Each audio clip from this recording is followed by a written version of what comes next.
Hey, my name is Bakang Molevi, and I'm going to show you how to make rain in Maya.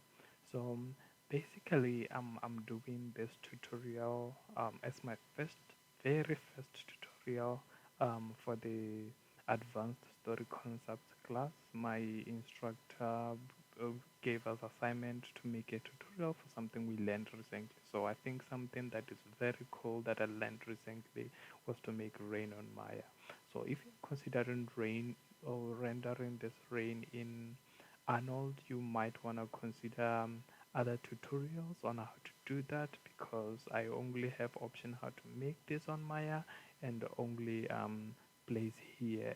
It takes another it takes other rendering engines or plugins to render that in Arnold. So without wasting time, let's go in. You wanna be in modeling. Um, yep, modeling, and then you create a cube. So I'm just going to make my cube. You can really, instead of creating a cube, you can make a plane.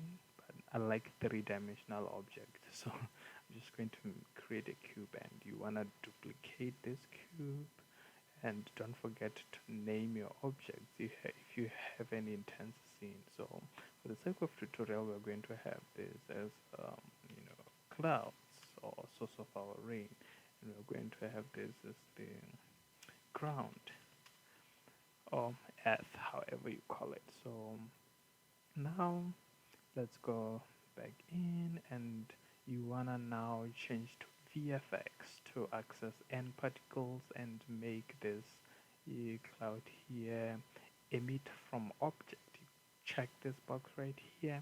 It will give you this type of option bar, and from here you create a new solver, and it will show Omni but switch to surface because it will come as Omni if you haven't used this function before. I will create surface, and here it will come as 100.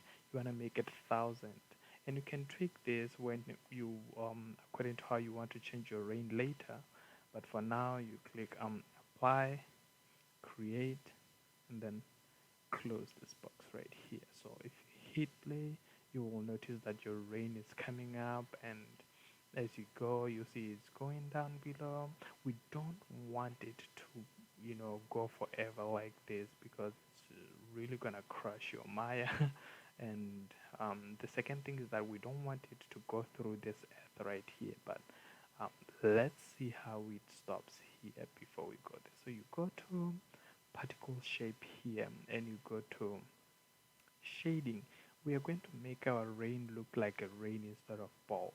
So when you go to shading, instead of points, use a streak, and you will see now your rain come as streak, like the rain you want. You can go in and change settings as you wish. There is literally, if you look deep in, how to change a lot of things about this rain, but I'm just going to cover the basics as I learned. So after shading, you want to go to, lifespan. You want to change your lifespan from live forever to random range. And after this part, I'm just going to make, you see when you say 1, it ends up here, it doesn't reach the ground. I'm just going to make this 2.8 and see how it goes. 2.8, that's 0.8. 2.8. Yes, it goes through. Oof, that's still far. I meant to say 1.8, honestly. Did I? Yeah, I think that's good. That that is good for me, but it doesn't go through. It just goes through a little enough. So these particles that are going through here are going to be useful when I'm making this bounce. So let's go there and make a bounce. I'm going to go to nucleus here. Oh, wait, we are still in n particle shape one. I'm going to change a few things. It's liquid simulation, force, nope, dynamic properties. not really. Yes, you go to collisions and then you up your bounce a little bit and we cannot see the difference because we haven't yet created the F. Um, let's go and create that really quickly so that we can see how our bounce relates to the ground. You select the box, let me go in, you select this box right here and then shift select your base and then you go to end cloth and then you create a passive collider. Check that box, you want to edit and then reset settings. You want to apply, make a collide, and it will close. Let's hit play and see how it goes. Wait for it to start over. Yes, there it goes. You can see those droplets as it goes. You can make them intense as you want and you can make them as soft as you want.